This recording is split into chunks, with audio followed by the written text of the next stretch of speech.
¿Cómo están? Muy buenas tardes. Voy a esperar unos minutitos más para que se conecten y vamos a dar inicio a nuestra clase de hoy.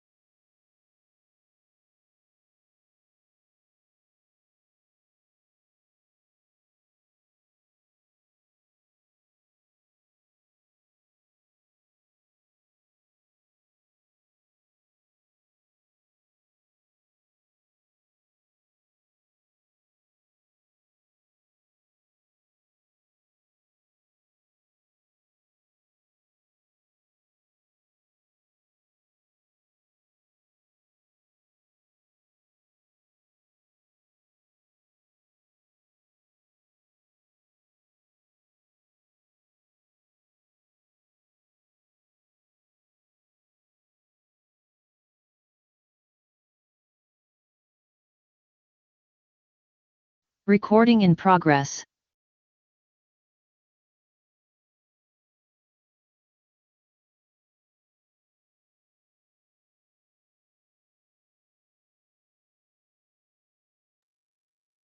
¿Cómo están? Muy buenas tardes. Bienvenidos a esta clase que, bueno, entienden ustedes que la ciudad todavía y el país en general no solucionan los conflictos, entonces nos vemos pues en esta situación de continuar con el avance de nuestra materia.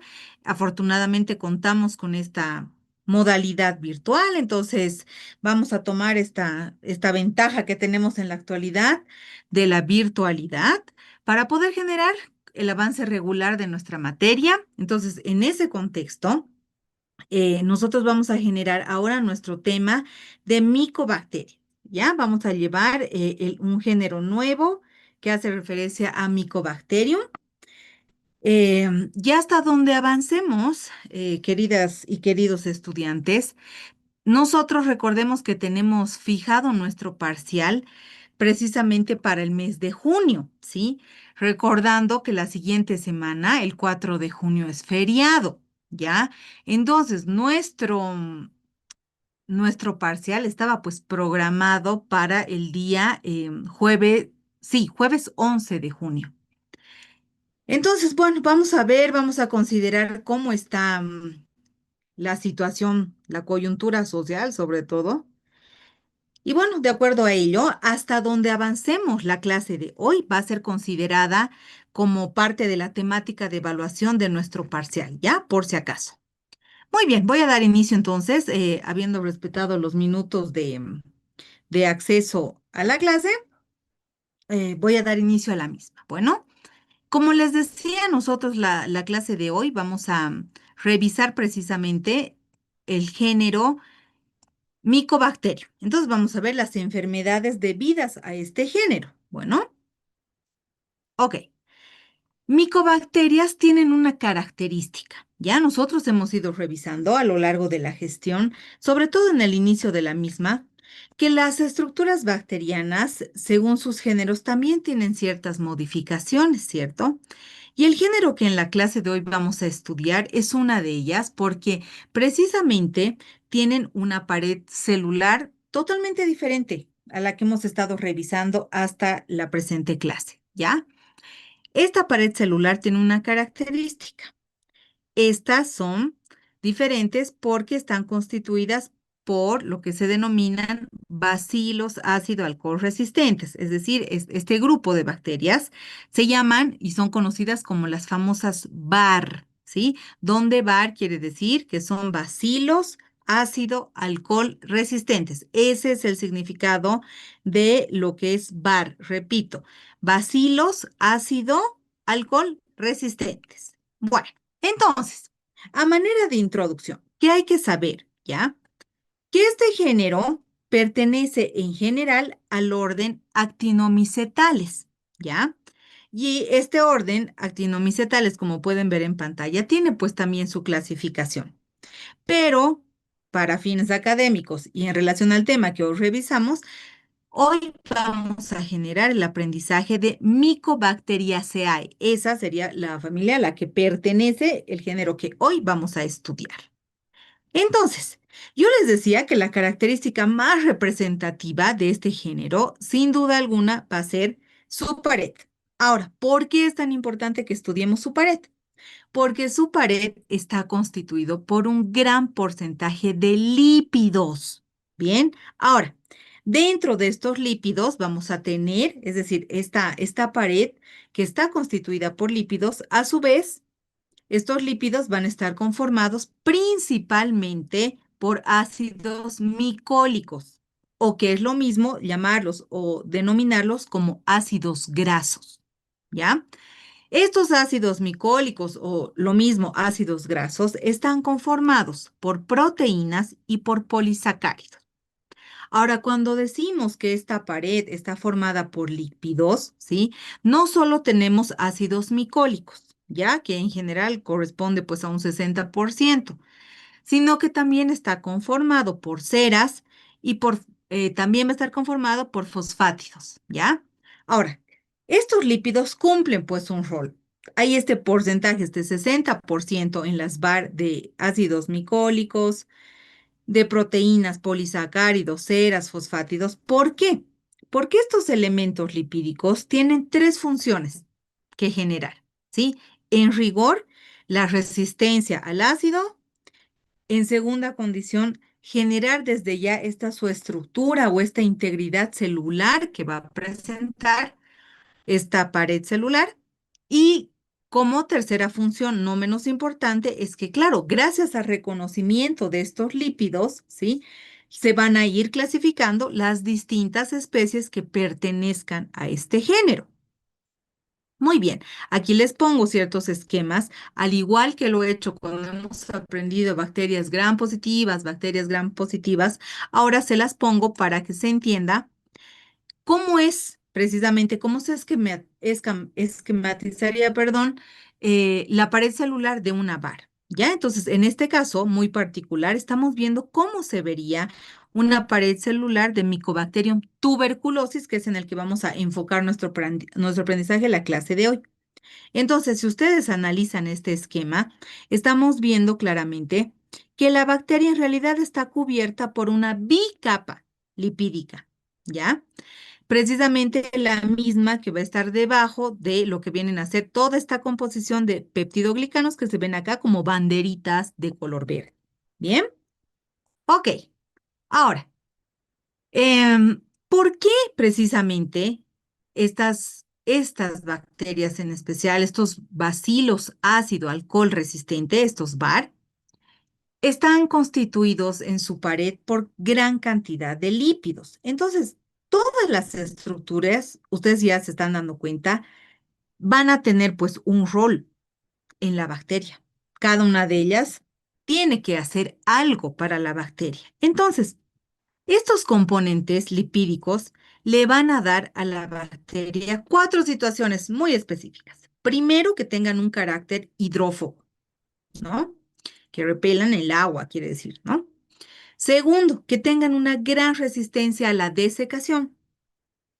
Tercero, gracias a esta pared, ¿sí? A esta composición altamente llena de lípidos, es que estas bacterias son muy resistentes a los diversos agentes antibacterianos. Van a ser resistentes a ácidos, van a ser resistentes también a los álcalis. Incluso son resistentes a los detergentes y a los colorantes. Bien, ahora, dentro del grupo de prácticas, esta semana, para aquellos que han pasado el martes, hemos visto la tinción Ciel-Nielsen, ¿sí? Y esa es la tinción particular que se utiliza para determinar si vamos a encontrar o no Mycobacterium tuberculosis, por ejemplo.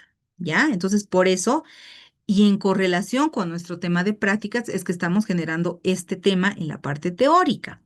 Para los que estaban en el grupo miércoles y que, bueno, por el asueto del Día de la Madre no han llevado la parte práctica, no se preocupen, voy a colocar en nuestro grupo oficial los lineamientos para que también vayan realizando nuestro manual de procedimientos microbiológicos en odontología y no exista pues el desfaz, ¿no? En el avance entre ambos grupos, ¿no? Entre el grupo martes y miércoles. Finalmente, como les decía, sí. esta pared, estos componentes lipídicos, le están otorgando resistencia a la decoloración generada por la mezcla del alcohol y el ácido. Muy bien, aquí les presento, y lo van a ver también, como les decía, en su retroalimentación de prácticas, cómo se observa Mycobacterium tuberculosis, ¿no? Que básicamente es un bacilo, de ahí el nombre, bacilo ácido alcohol resistente. Muy bien. También, a partir de la práctica, ustedes han aprendido que para hacer la tinción Ciel-Nielsen también se utilizan ciertos colorantes, se utilizan decolorantes y también colorantes de contraste, ¿no? Gracias a ello podemos observar a estas bacterias con esta tinción que se llama tinción Ciel-Nielsen. Muy bien. Otra de las características, hemos dicho, es no solo la presencia de lípidos, ¿no es cierto? Hemos dicho también hay proteínas y las proteínas dependerán en realidad del género al que se presente, ¿no? Y también hemos visto que está constituido por ceras. ¿Y estas ceras qué le van a otorgar a Mycobacterium? Las ceras le proporcionan la sensibilidad a las bacterias, ¿sí? Y la capacidad de que exista también la formación de anticuerpos. ¿Ok? Muy bien. Ahora, los polisacáridos. En realidad, hasta estudios muy actuales, no se ha podido determinar en plenitud cuál es la función, ya así como muy específica de los polisacáridos. Sin embargo, sí se sabe que lo que producen en el paciente es la hipersensibilidad inmediata, ¿ya? En caso de haber algún tipo de infección por esta bacteria. Y que estos polisacáridos también van a tener una reacción directa con los antígenos, precisamente en las personas que tengan alguna infección por este género. Muy bien. ¿Cuáles son las funciones? Estos elementos, como siempre les digo, están ahí porque algo van a hacer por la bacteria. En este caso, ¿qué hacen? ¿Sí? Van a producir la resistencia a la desecación, es decir, esta capacidad de resistir a tensiones ambientales, cambios, ¿no? En la temperatura. Segundo, importante, ayudan en la resistencia a los desinfectantes. Tercero, producen precisamente la resistencia a las defensas por parte del paciente, la persona infectada. Producen también lo que va a ser la resistencia a los antibióticos. Y es importante citar, ¿sí? Que todos estos polisacáridos que estamos encontrando en esta pared celular son altamente específicos, por lo tanto reconocidos también a partir del sistema inmunológico. Bien. Ok, entonces, con esta breve introducción que hemos tenido para el estudio de este nuevo género, que son micobacterias, vamos a revisar ahora un poco más en profundidad Mycobacterium, ¿ya? Pertenece, decíamos, a la familia Mycobacteriaceae. Todo lo que termina en EAE, recuerden que nos está hablando de la familia.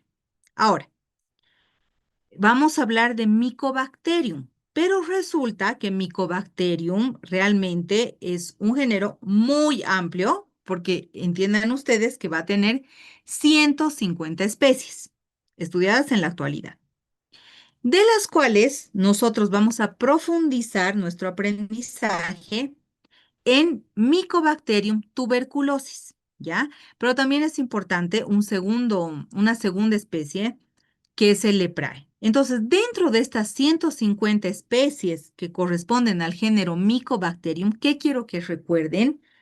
Que hay dos importantes, Mycobacterium tuberculosis y Mycobacterium leprae. Para nosotros es sumamente importante, sobre todo Mycobacterium tuberculosis. Muy bien, aquí entonces les muestro cómo se vería en una toma de microscopio electrónico. Entonces, claramente por esta forma cilíndrica estamos entendiendo que sí, efectivamente estamos hablando de un bacilo. Ok, entonces, si se pregunta cuál es la morfología de Mycobacterium, pues desde ya sabemos que van a ser bacilos. Son bacilos que tienen la característica de ser bacilos bastante delgados, como hemos visto en la imagen que les ponía hace un par de diapositivas, son, y lo ven también aquí a microscopía, en una microfotografía electrónica, que son bacilos delgaditos, ¿sí? Son rectos, como pueden ver, y dentro de las particularidades que tienen estos bacilos es, primero, son inmóviles, es decir, no van a tener ningún elemento habitual que les permita el movimiento, ¿sí? Segundo, miren, estos bacilos causan patología, causan enfermedad, a pesar de que no tienen cápsula. Si recordamos nosotros nuestras últimas clases y varios temas previos también, nosotros decíamos que la gran mayoría de las bacterias que tienen este elemento no habitual llamado cápsula son precisamente los que generan enfermedades, ¿verdad? Patologías. Pero dense cuenta también que van a existir otro tipo de bacterias, como en este caso Mycobacterium, que miren, a pesar de no tener cápsula, producen enfermedad. ¿Ya? Lo mismo, tampoco son generadoras de esporas y aún así producen patologías. El término BAR, B-A-A-R, BAR, bacilos ácido alcohol resistentes, lo que tienes que vincular inmediatamente aproximándose el parcial es lo siguiente, que cuando estamos hablando de las BAR, estamos entendiendo que tienen una particularidad en su pared celular. ¿Cuál es esa particularidad? Está completamente llena de ácidos lipídicos. Esa es la particularidad que debes recordar, ¿sí? Y acá se los marco como chanchullito, ¿no? Como punto clave a recordar para la evaluación que está muy próxima, porque con seguridad que la siguiente clase que nos vayamos a ver será directamente pues para el parcial, ¿no? Salvo que tengamos que sufrir alguna otra modificación que dicte el país, ¿no es cierto? Pero bueno, lo que se espera es que ya para esa instancia nosotros retomemos presencialidad. Entonces, ¿qué tienes que saber? Por supuesto, estas bacterias van a estar constituidas por una membrana citoplasmática, tendrán una pared celular y qué es importante a saber, y se los remarco en amarillo para que lo consideren en sus apuntes, en su estudio para el parcial, tienen un 60% de lípidos. Más de la mitad de su pared, ¿sí? Está constituida por lípidos. El resto de los elementos que constituyen su pared celular están conformadas por peptidolípidos, por glicolípidos fenólicos y por sulfolípidos, ¿ya? Pero, ¿qué me parece súper importante? Que se entienda que realmente más de la mitad de su pared celular, el 60%, está constituido por lípidos. Ahora, aquí les pongo otro esquemita para que se entienda que realmente la capacidad o el contenido de estos ácidos micólicos pues es bastante abundante en una bar. Ahora, ¿cómo es su metabolismo? ¿Cómo va a ser su cultivo? Realmente este tipo de bacterias sí son denominadas o consideradas como extremas. Bien, ¿qué tipo de respiración tienen? Son aerobias estrictas, ¿ya? Y tienen pues un ritmo de crecimiento bastante particular. Ahora, básicamente, los medios de cultivo en los que van a crecer son pues medios sintéticos que van a ser considerados como medios bastante simples. Tenemos dos categorías que pueden ser aquellas que estén entendidas bajo el contexto de inhibidores o aquellas que vayan a presentar antibióticos, ¿ya? Ahora, cuando hablábamos de su desarrollo, aquí surge pues algo bien particular porque en realidad el desarrollo de estas bacterias es bastante lento, ¿sí? Es decir, los días de cultivo que vamos a tener para estas bacterias van a ser entre 10 y 20 días. Entonces, imagínense, son 3 semanas básicamente, ¿no? Ahora, la temperatura muy parecida a las de otras bacterias porque pues van a crecer y desarrollar bastante bien a 37 grados centígrados. Ahora, miren, aquí también surge algo que es bien relevante, ¿no? De este grupo, porque el tiempo de generación va a ser de 15 a 20 horas. Por eso se indica acá, y se los marco también, que tiene pues un desarrollo bastante lento, ¿ya?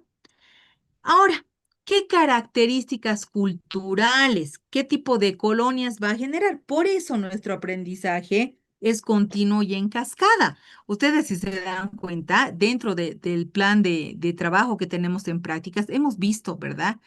Cómo se ven, cómo se aprecian estas características culturales que tienen las colonias. Ya cuando retomemos la presencialidad voy a tener pues la fortuna de poder ver, ¿no es cierto?, cómo han hecho sus maquetitas, que estoy segura lo han hecho bastante bonito. Y ahí vamos a poder ver, ¿no es cierto?, algunos ejemplos de colonias. Y en este caso en particular, de este tipo de colonias de Mycobacterium, hay ciertas características, cuatro puntualmente que debemos de destacar, ¿sí? Primero, dentro de estas características, si observamos nosotros acá estas colonias en imagen, vemos que primero son elevadas, ¿sí? Segundo, si hacemos una analogía, podemos decir que claramente sí son de tipo verrucosas, ¿sí? Son adherentes y en cuanto a su color, tienen este color más bien de tipo blanquecino. Estas características que toman el tipo de colonias que forma Mycobacterium han sido denominadas como el factor cordón para ser reconocidas. ¿Ya? Muy bien. Ahora, estas bacterias realmente son altamente resistentes a fenómenos que pueden ser tanto físicos como pueden ser también fenómenos químicos.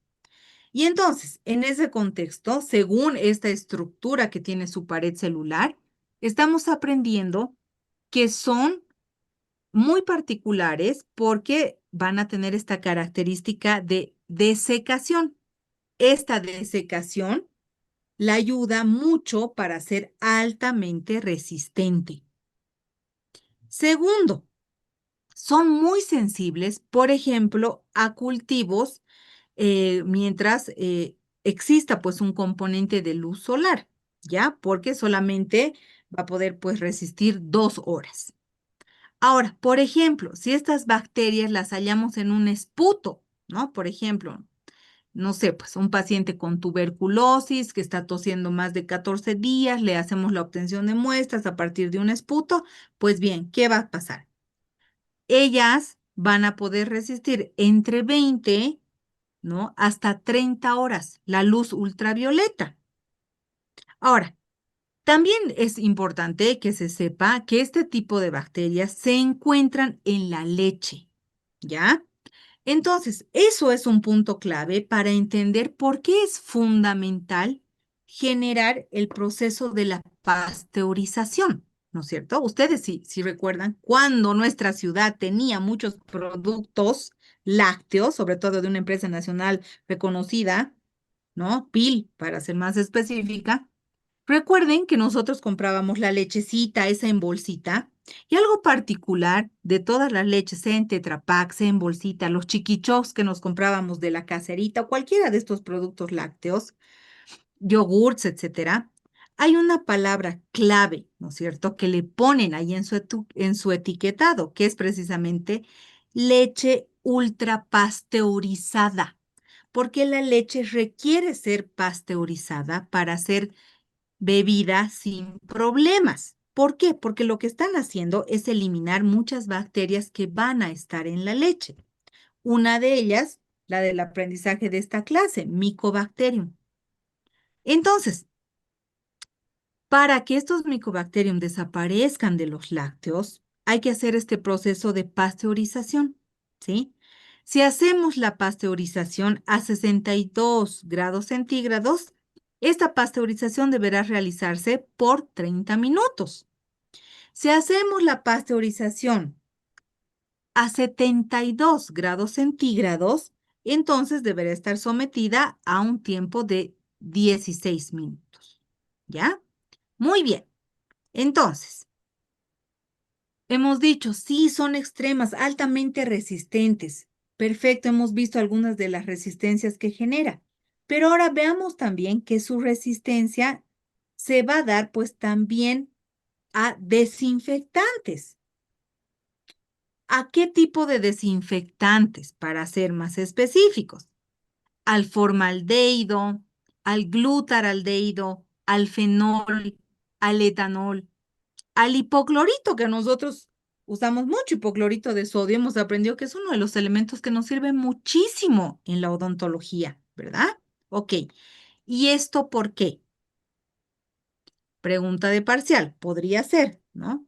¿Por qué las BAR son altamente resistentes a los desinfectantes? Porque han generado la hidrofobicidad. ¿Por qué? Porque tiene características particulares, ¿no es cierto? En su pared, ¿ok? Entonces, estamos lanzando aquí algunas preguntitas que pueden estar en nuestro parcial, ¿no es cierto? Abigail, ¿puedes apagarme tu micrófono? Y lo mismo, Marlene, por favor, escucho algunas interrupciones. Por favor, Abigail y Marlene me tienen encendido su micrófono. Por favor, si lo pueden apagar. Muchas gracias, Abigail. Te agradezco. Y Marlene, por favor, si puedes apagarme tu micrófono. No sé si Marlene me escucha, pero a veces escucho ahí una vocecilla. No sé si era ella o Abigail. Bueno, si me escucha, por favor, le voy a pedir que me... Bueno, ya le he tenido que silenciar. Ok, sigamos. ¿Por qué son resistentes a los desinfectantes? Porque gracias a su pared celular han desarrollado la capacidad de hidrofobicidad. Eso hace que sean altamente resistentes a los desinfectantes. Muy bien.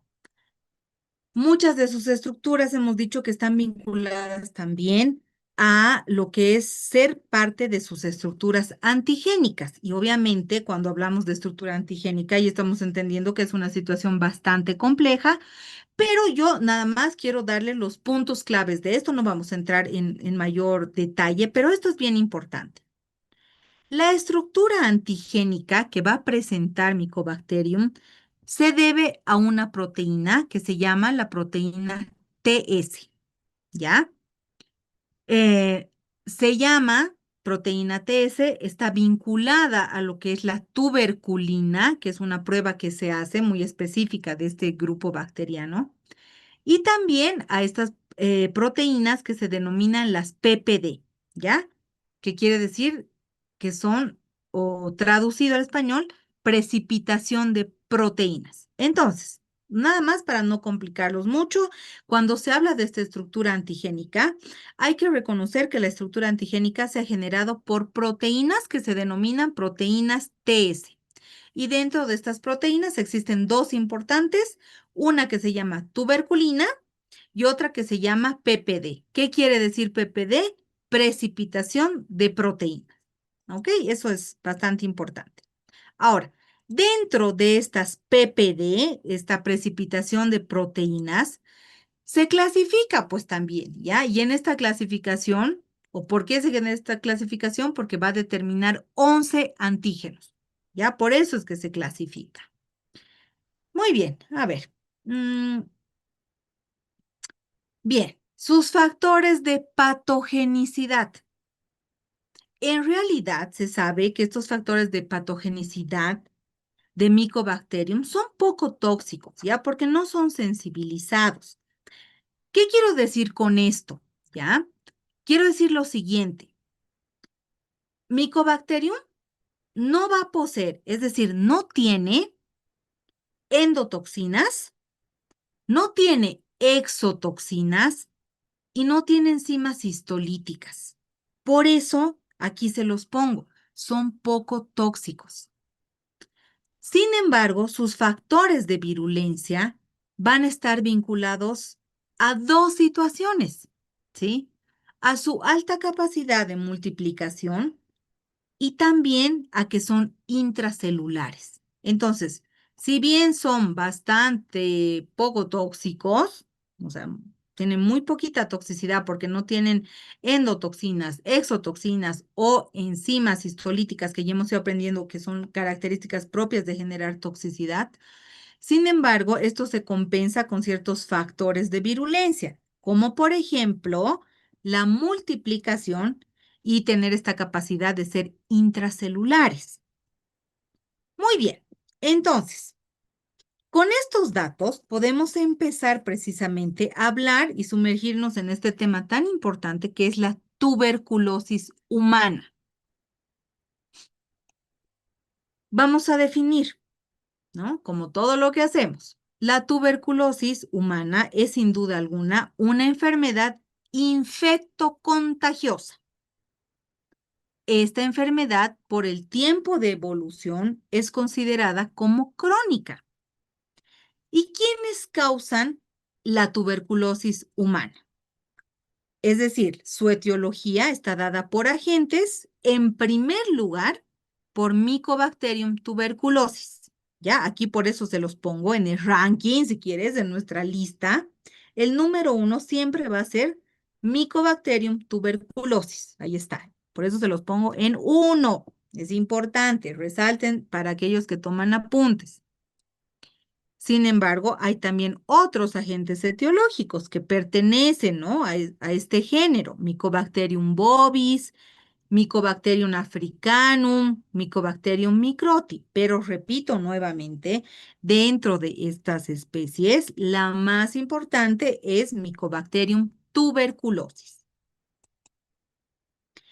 Muy rápidamente, para que entiendan, la tuberculosis humana no es pues una enfermedad reciente, desde ya existía en la edad de piedra, o sea, imagínense, ¿no? Muchos siglos antes. Pero antes se conocía con otro nombre, ¿no? O sea, la habían llamado como fiebre blanca, como la consución, la habían llamado como tisis, ¿no? Ya en albores de 1865, Francois Villemin dice, ok, sí, esta enfermedad tiene una etiología generada por un agente biológico, particularmente por una bacteria. ¿Qué bacteria? Micobacterio, ¿no? Entonces, en 1882, Roberto Koch, aísla precisamente este microorganismo, ¿no?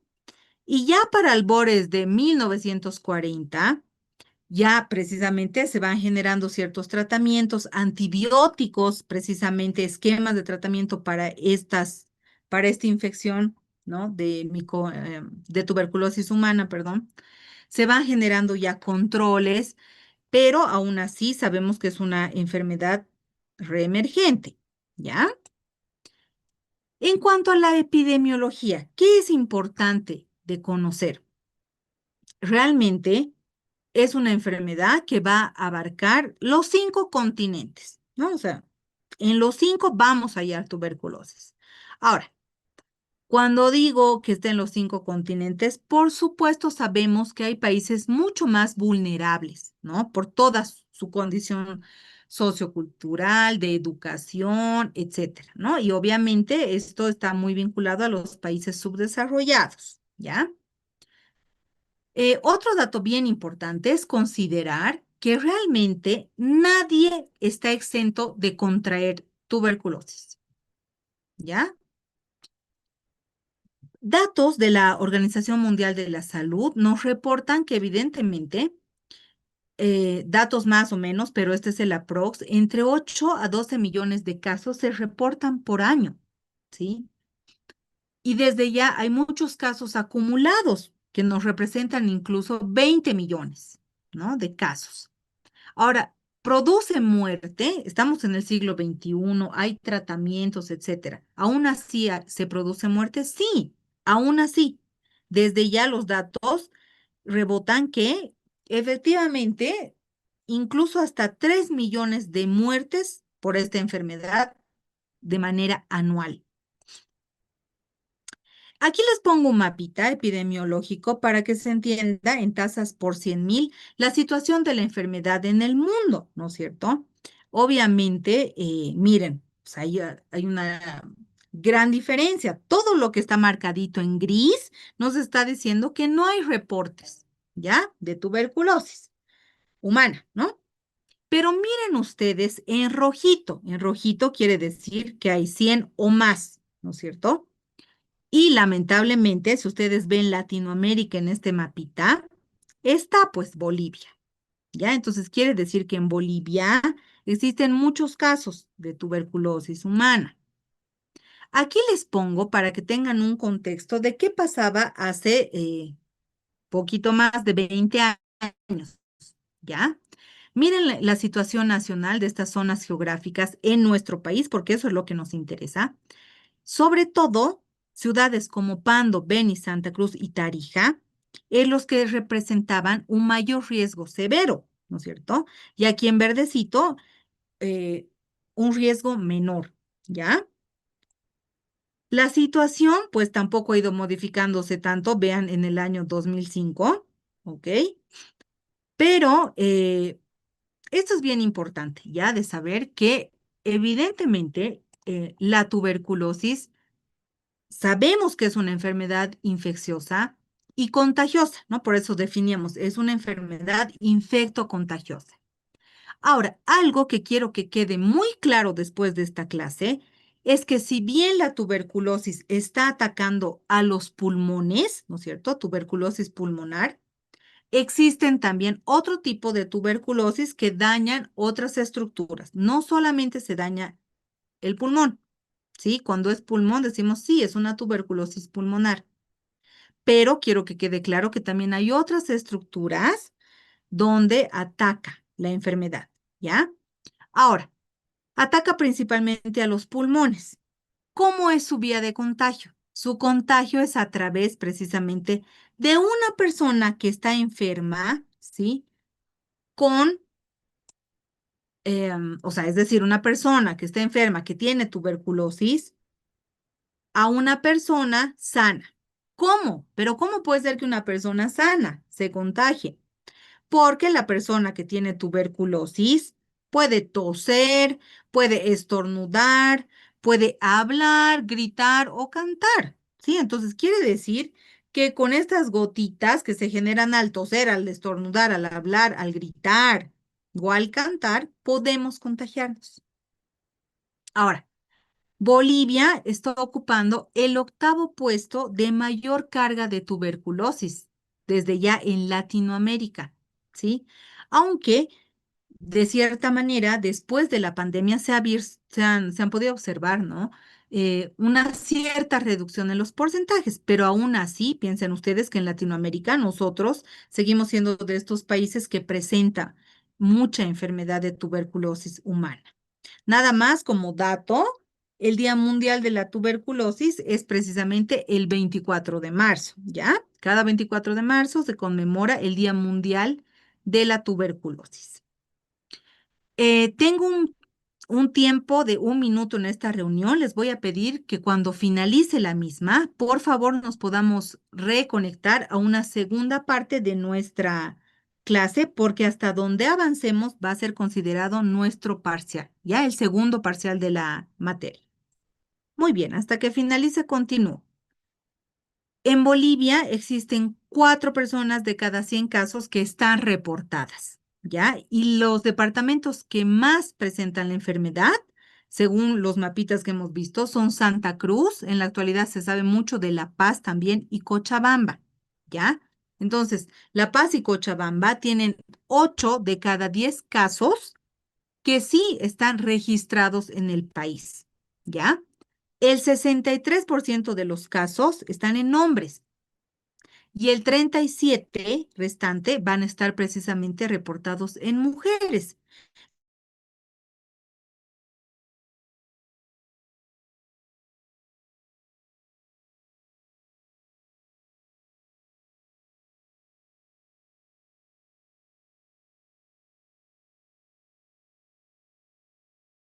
La reunión. Les decía que el 63% de los casos que han sido reportados en nuestro país representan hombres, sí, varones. Y solo el 37% restante representa pues la enfermedad en mujeres, ¿ya? Ahora, según los datos oficiales que maneja el Programa Nacional de Enfermedades Infectocontagiosas, que son dentro de los últimos más o menos datos epidemiológicos que manejamos, el 2021 se han reportado 7.140 casos de tuberculosis nuevas, ¿sí? Y previamente tratados. Ahora, de estos 7.140 casos, ¿sí? 6.948 han sido considerados como casos nuevos y recaídas. ¿Qué es el dato más importante, no? El dato más importante es que tanto Santa Cruz, La Paz y Cochabamba están reportando 79,5% de todos los casos que están a nivel nacional. Entonces, quiere decir que en Bolivia, los departamentos que más casos han reportado de tuberculosis humana son La Paz, Cochabamba y Santa Cruz. Muy bien. Em, Estos son datos que provienen precisamente del Ministerio de Salud y Deportes de nuestro país e indican lo siguiente, ¿no?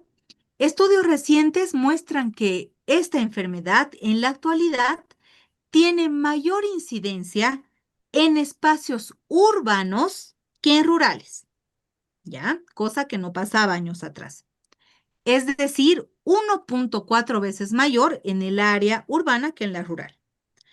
Pero es importante enfatizar que durante la pandemia, que es precisamente el dato que les arrojaba hace un momentito atrás, es importante enfatizar que, que durante la pandemia, debido a restricciones impuestas, se ha presentado una disminución de casos, ¿ya?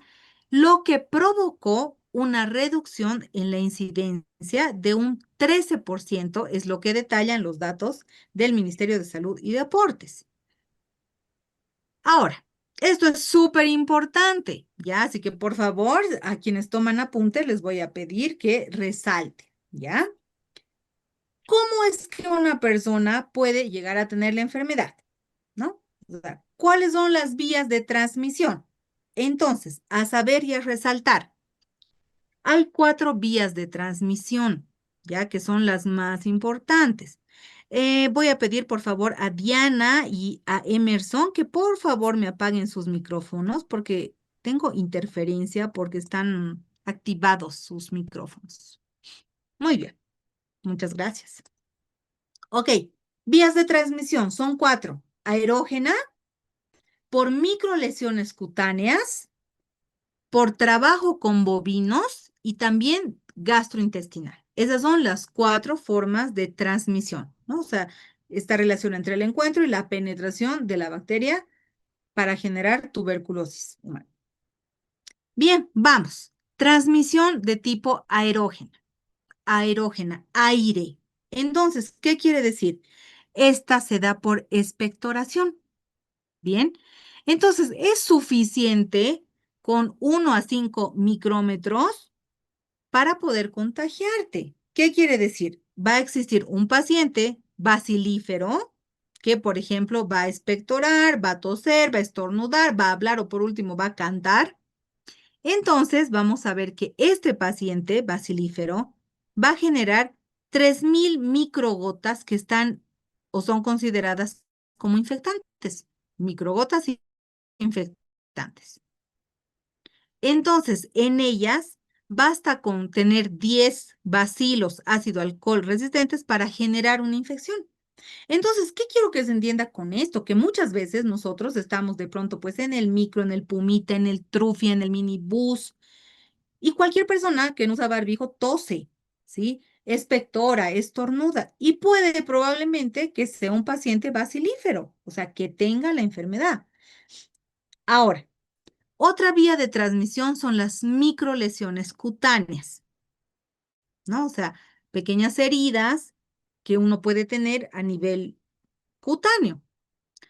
A esta se considera como una contaminación, por supuesto, netamente accidental, ¿no es cierto? O sea, tenías una heridita, un corte, una microlesión y de pronto, desafortunadamente, esa ha sido la vía o la ruta que ha encontrado la bacteria para ingresar a tu cuerpo. Trabajar con bovinos, decíamos, ¿no? Incluso la bacteria se la va a encontrar en la leche, por eso pasteurizamos la leche, ¿no es cierto? Para matar estas bacterias. Entonces, trabajar, por supuesto, por ejemplo, con las vaquitas puede ser pues un factor de transmisión. Y lo que les decía, ¿no? Otra forma de transmisión es la gastrointestinal. ¿Por qué? Porque precisamente si esta leche no está pasteurizada, si estos productos no están pasteurizados, nosotros al ingerirla podemos enfermar. Entonces, a recordar, punto clave, ¿sí? Son cuatro los mecanismos de transmisión para tener tuberculosis humana. Puede ser aerógena, puede ser por microlesiones cutáneas, por trabajo con bovinos o finalmente por una transmisión gastrointestinal. Muy bien. ¿Cuál es la patogénesis de la enfermedad? Desde ya yo les decía, tienen que entender después de esta clase y no olvidarse que la tuberculosis humana no se da solo en el pulmón, se dan también en otras estructuras. ¿Ya? Entonces, la patogénesis, sin duda alguna, se va a poder dar en todos los órganos. Les decía, la tuberculosis no es solo pulmonar, se da en otros órganos. Y cuando se da en otros órganos, se llama tuberculosis extrapulmonar. Entonces tenemos dos formas de generar patogénesis, ¿sí? Lo que es conocida como la tuberculosis pulmonar y la que es conocida como tuberculosis extrapulmonar. Muy bien. Ahora, por supuesto, no es que yo hoy día he tenido un contacto, una transmisión aerógena, por ejemplo, y mañana tengo la enfermedad. Por supuesto, esto tiene, obviamente, etapas, ¿ya? O sea, hay etapas que tienen que pasar en nuestro cuerpo para tener, pues, realmente esta infección. La primera etapa se denomina establecimiento. Bueno, y este establecimiento, en caso inicial, ¿a qué afecta al pulmón? Ya sabemos que en el pulmón, más allá de que la bacteria ingrese y quiera generar una infección, por supuesto, a nivel alveolar van a actuar grupos celulares de defensa, ¿no es cierto? Porque para eso está nuestro sistema inmunológico, para protegernos, defendernos. Entonces, a nivel del pulmón, nosotros tenemos lo que se llama macrófagos alveolares, vamos a tener una gran cantidad de células dendríticas y estas lo que van a hacer es, por ejemplo, los monocitos dedicarse exclusivamente a hacer fagocitosis, ¿no? Son considerados como fagocitos. Entonces, una vez que ingresa la bacteria, lo que hacen es generar un fagosoma, ¿no? Una vez que se ha generado este fagosoma, obviamente empieza todo un proceso de actuar células que nos quieren defender. Por ejemplo, las natural killer, ¿no es cierto? Que están en defensa de nuestro cuerpo. Los factores de necrosis tumoral también. Entonces, tanto las células natural killer como los factores de necrosis tumoral van a actuar durante los primeros 7 a 10 días en esta fase o primera etapa que se llama como etapa de establecimiento. Entonces, pasados estos 7 a 10 días, ya se empieza a generar por las cepas de estas bacterias, ya vamos viendo que hay un tamaño del inóculo y obviamente la activación del sistema inmunológico. Esta etapa, les repito, se llama primera etapa conocida como establecimiento. Ok, ¿qué pasa en una segunda etapa? Esta etapa se llama replicación intracelular. Entonces, ok, para esta etapa ya no hay pues el fagosoma. Quiere decir que al no existir fagosoma, las micobacterias ya son viables en nuestras células. Sin embargo, aún así sabemos que tenemos células protectoras como los macrófagos, los monocitos, los linfocitos, y estos van a activar sobre todo ciertos factores de la inflamación, como las interleucinas, en este caso 8. La interleucina 8 es la que se va a activar. Y eso va a generar que precisamente estas micobacterias viables se vayan acumulando. ¿Sí? Ok, se van acumulando durante cuánto tiempo en nuestro cuerpo. aproximadamente entre 2 y 3 semanas, que es lo mismo 14 y 21 días. Entonces, después de estos 21 días, empieza una acción por parte de la respuesta inmunológica en la que van a actuar sobre todo los linfocitos TCD14, ¿ya? Y también las interleucinas 12. Ahora, si analizamos el por qué, porque claramente aquí nuestro cuerpo ya está manifestando todo un proceso de tipo inflamatorio. Entonces, una persona que ha tenido algún contacto, ¿sí?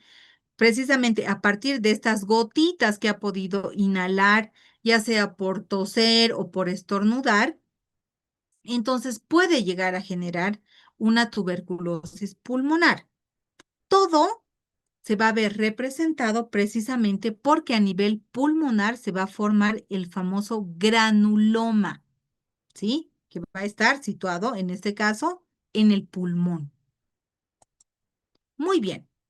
La tercera etapa se llama etapa de diseminación. Entonces, para la etapa de diseminación tenemos gran cantidad de macrófagos que están activados. Vamos a ver que hay células gigantes multinucleadas. ¿Por qué? Porque realmente nuestro cuerpo a partir de aquello está tratando de luchar, pero sin embargo, ya para esta etapa de diseminación, podemos ver que nuestra inmunidad está bastante baja, ¿ya? Entonces, que nuestra inmunidad esté bastante baja hace y promueve la migración, pues, de estas bacterias, ¿no es cierto? Y van a dañar de cierta manera a los ganglios linfáticos. ¿Y por qué es importante y por qué les cito el ganglio linfático? Porque aprovechan esta estructura y aprovechan que nuestra inmunidad está bastante reducida, está bastante baja, para precisamente en el ganglio linfático hacer nuevos ciclos de replicación. Por eso les decía, ¿no? Dentro de lo que es la virulencia, sus factores de virulencia en realidad se dan sobre todo por la multiplicación que tienen, estos nuevos ciclos de réplica que van a tener estas bacterias. Entonces, a través de la circulación, promueven su migración hasta ciertos órganos, ya que no van a ser necesariamente el pulmón, pueden ser otras estructuras, riñones, etcétera, ¿ya? Y para la tercera y cuarta semana, en esta etapa que se llama diseminación, vemos ciertas microlesiones que se pueden generar en el paciente. Muy bien. Entonces yo les decía, ¿no es cierto? O sea, sí, perfecto. Esta tuberculosis humana, lo más conocido, el mayor porcentaje se da, sí, a nivel pulmonar, pero recuerde que también puede dañar otro tipo de estructuras, no solamente el pulmón, ¿ya? Ok, entonces, en esta etapa de diseminación, cuando se han formado estas microlesiones, empiezan a actuar células y a producir estas celulitas muchas citocinas. Sobre todo, ¿sí? Se va a dar la enfermedad tuberculosa en pacientes que no estén vacunados, ¿ya? Es decir, claro, se entiende, un paciente no vacunado va a ser un paciente que no tenga pues las defensas específicas contra esta bacteria. Entonces, ¿qué pasa? Que muchas veces la enfermedad va a ser más grave porque la diseminación va a dirigirse también a otras estructuras, como por ejemplo, sí, hemos dicho a nivel pulmonar, ok, se puede dar incluso en la región apical del pulmón, pero también se va a dar en otras estructuras, como por ejemplo en los riñones, ¿ya?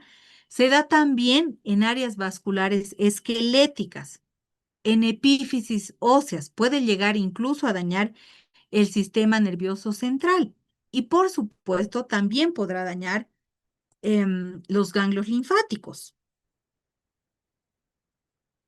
La cuarta etapa, ¿sí?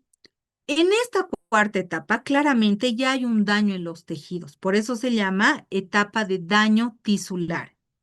Entonces, hay un gran acúmulo de linfocitos, Que claro, estos linfocitos han tenido que ser pues llamados o promovidos porque aquí empieza a actuar lo que se denomina la inmunidad de tipo adquirida, ¿no es cierto? Y en la adquirida sabemos pues que actúan los linfocitos, ¿verdad? Y en esta etapa se empieza a formar en las estructuras o en los tejidos, por eso se llama de daño tisular, ciertas zonas de muerte, zonas de necrosis, a la que se conoce con el nombre de tubérculo blando. ¿Cuánto tiempo dura esta etapa? De 4 hasta 6 semanas, ¿sí? Es decir, hasta un mes y medio. Ok, ¿por qué es importante citar esto, ya? Porque esta inmunidad adquirida que se va a generar precisamente en esta etapa es la que va a producir una respuesta celular limitada, ¿ya? ¿Y cómo se representa esto a nivel clínico? Porque se van presentando lesiones de pequeño tamaño, lesiones que son bastante bien circunscritas, bastante bien organizadas, y a eso llamamos granuloma, ¿ya? Ese granuloma es considerado como la primoinfección tuberculosa, que más adelante, ya por procesos celulares, serán considerados como un proceso de cicatriz. Y a la radiografía, porque en este momento sí podemos verificar, por ejemplo, la presencia de este granuloma, vemos lo que se conoce con el nombre de complejo de Ghon, ¿no? O sea, este granuloma se representa como lo que se conoce como el complejo de Ghon. Muy bien. Este complejo, ¿no? A partir, obviamente, les repito, de lo que se ha activado nuestra inmunidad adquirida, esta inmunidad celular ya no puede, pues, limitar la infección, ¿no es cierto? O sea, no la va a detener.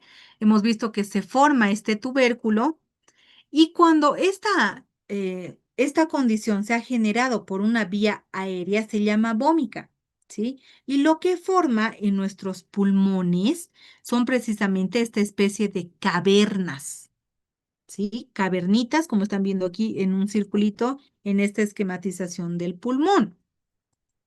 Ahora, ¿qué es importante a conocer también? Que de las personas que hayan generado esta enfermedad o esta infección, el 10% de ellas va a tener la capacidad de desarrollar la enfermedad.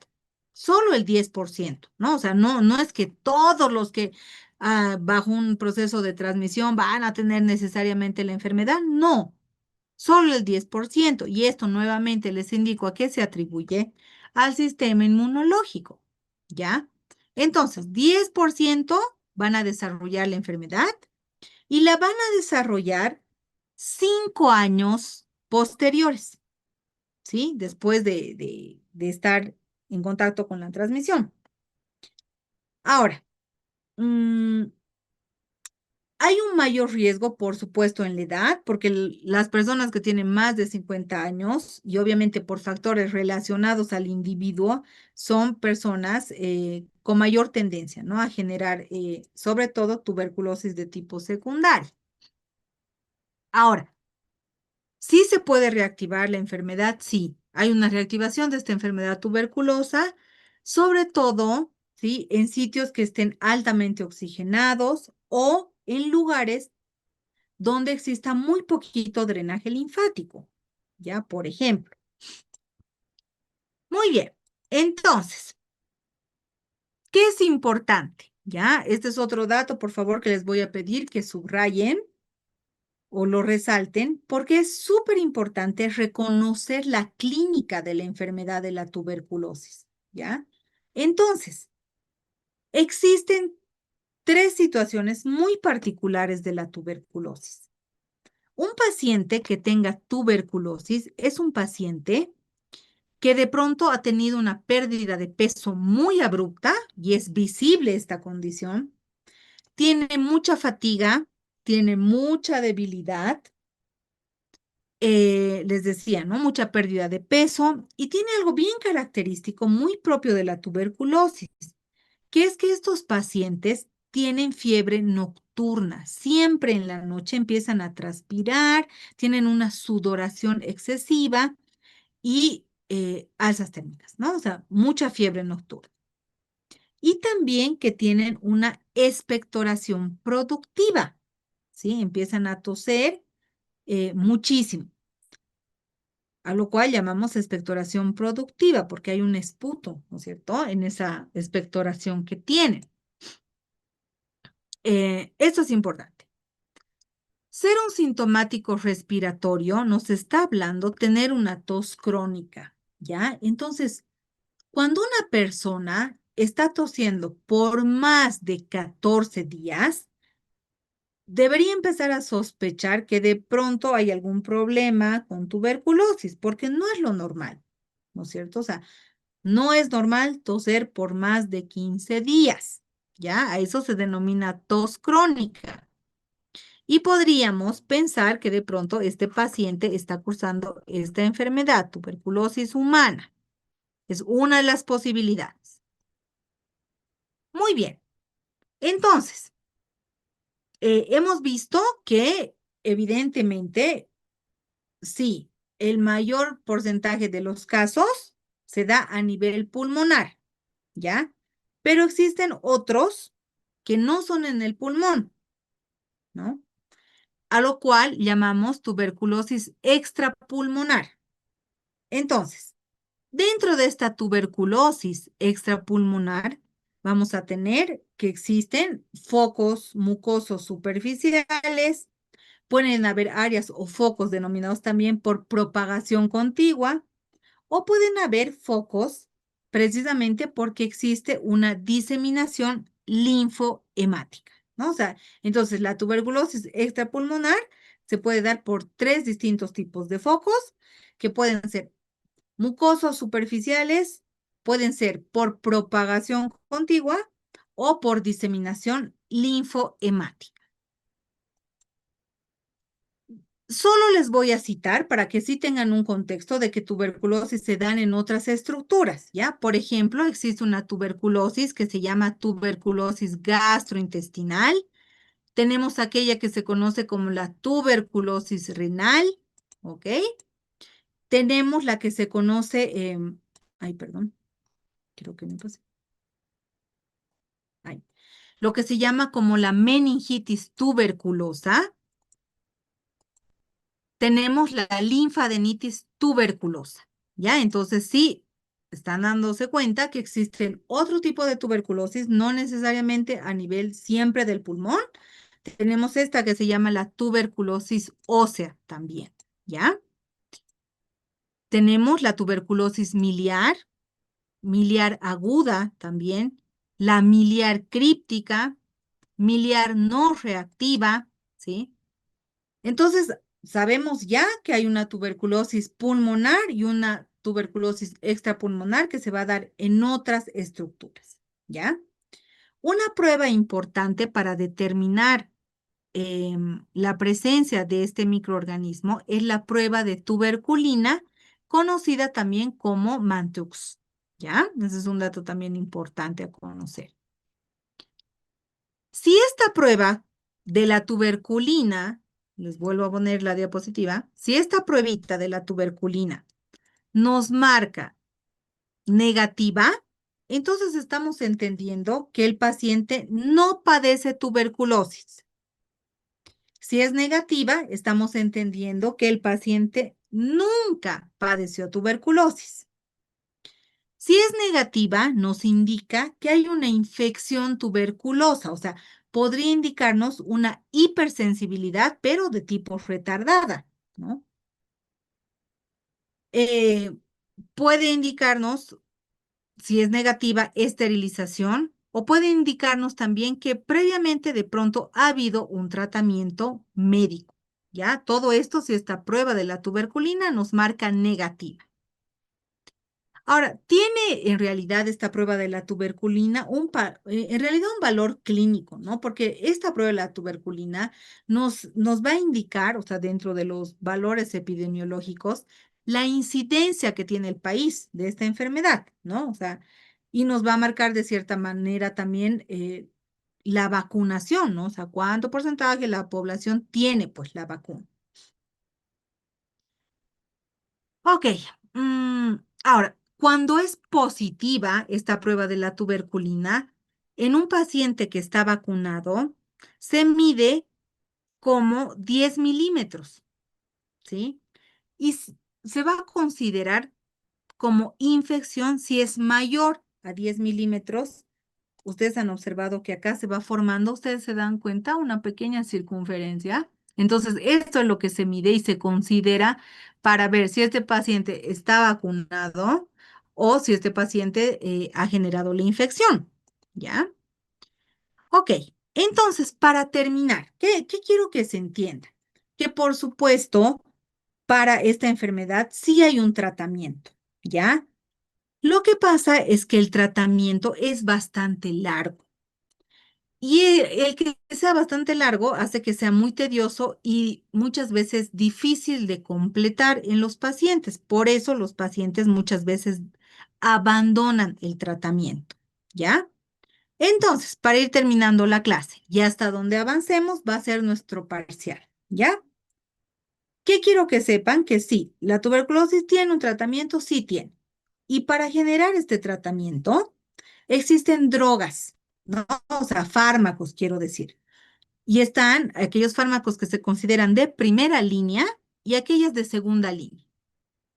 Ok, entonces, dentro de estos fármacos de primera línea tenemos a la isoniazida, la rifampicina, el etambutol, piracinamida y estreptomicina, todas consideradas como bactericidas, excepto el etambutol. Bien, ahora, dentro de las drogas de segunda línea que se manejan, tenemos la cicloserina, etionamida, canamicina y capreomicina. Ahora, se van combinando precisamente porque, o sea, hay una combinación de estos agentes por periodos prolongados. Pero ¿qué es lo que ha pasado mucho? ¿Ya? Que ha habido mucha resistencia precisamente a la isoniazida y a la rifampicina. Ya esta situación se considera o se la define como la multiresistencia. Entonces, ¿qué pasa? O sea, ¿cuál es el tratamiento que hacemos cuando hay una tuberculosis multiresistente? Esto cambia o va o difiere más bien según a qué droga se va informando precisamente en bacteriología a la cual la micobacteria ha sido resistente. Y también, pues por supuesto, va dependiendo según las drogas que son disponibles en cada país, ¿no es cierto? Porque no será lo mismo en Europa, en América del Norte que en Latinoamérica, ¿no es cierto? Entonces, en teoría, ¿sí? Porque no siempre es así, pero en teoría siempre tendríamos que asociar entre 3 hasta 4 drogas a las que el paciente es sensible, ¿ya? Ahora, ¿por qué yo les decía que muchas veces este tratamiento no surge? Porque precisamente el tratamiento dura mínimamente un año, ¿ya? En algunos nuevos esquemas se ha reducido, ¿no? Aproximadamente hasta 6 meses, pero piensen ustedes que incluso considerar un tratamiento diario de 6 meses es pues bastante complicado, ¿ya? Entonces, para terminar, cuando hablamos del tratamiento de la tuberculosis, hay que indicar que hay regímenes de 4 drogas de primera línea, que son la isoniazida, la rifampicina, el etambutol y la piracinamida.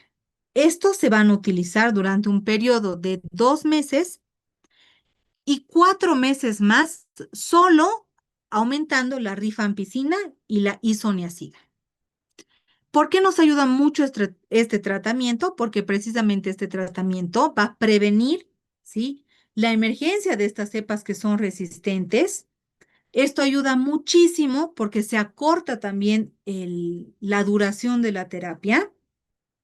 Va a ayudar a que esta terapia, o sea, va a permitir la terapia intermitente, es decir, que solo se use un tiempo, se deje otro mes, etcétera.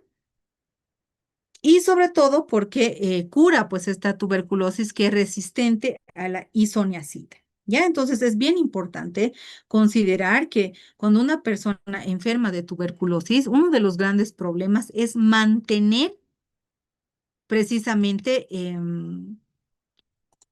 el tratamiento, porque desde ya se están dando cuenta que es bastante complicado mantenerlo tantos meses. O sea, imagínense nosotros que cuando tenemos que hacer un tratamiento con antibióticos de 7 días, a veces se nos olvida tomar el antibiótico, ¿no es cierto? Pasa. O lo hacemos en distintas horas, etcétera. Entonces, imagínense llevar el tratamiento por 6 meses o más tiempo, es aún más complicado. ¿Ya? Muy bien. Entonces, hasta acá va a ser considerada la evaluación del parcial, ¿ya? Entonces, antes de terminar la clase, solo quiero decirles que obviamente todo está sometido a la condición y a la coyuntura de nuestro país, que hasta el momento no hay ningún tipo de acuerdos o arreglos, pero bueno, esperando que la situación mejore en las próximas semanas, quiero recordarles que el parcial está fijado para el 11 de junio, cae jueves, ¿ya? Y esto se lo reitero porque revisando el calendario, mis queridas y queridos amigos, la siguiente semana, el jueves es feriado, entonces no tendríamos clase teórica, ¿ya? Por eso me he permitido que la clase sea un poquito más extensa para que, bueno, hasta este tema, pues pactemos que es el avance de nuestro segundo parcial. ¿Ok? Les agradezco muchísimo su tiempo, su paciencia, porque sé que también a muchos o a muchas de ustedes no les gusta pasar la clase teórica de manera virtual. Así que agradezco mucho su tiempo, su paciencia. Les mando un cordial saludos a cada uno de ustedes y bueno, espero reencontrarme con ustedes la siguiente semana. Que estén muy bien. Lindo resto de jornada. Cualquier duda o consulta, saben, tenemos nuestra ruta de comunicación, que es el grupo oficial de WhatsApp. Saludos para todos. Nos reencontramos, Dios mediante, la siguiente semana. Luego, Hasta luego, doctora. doctora. Hasta luego, doctora. Hasta luego, doctora. Bien. Hasta luego, que Hasta esté luego, bien. doctora. Hasta luego, guaguitos, que les vaya bien.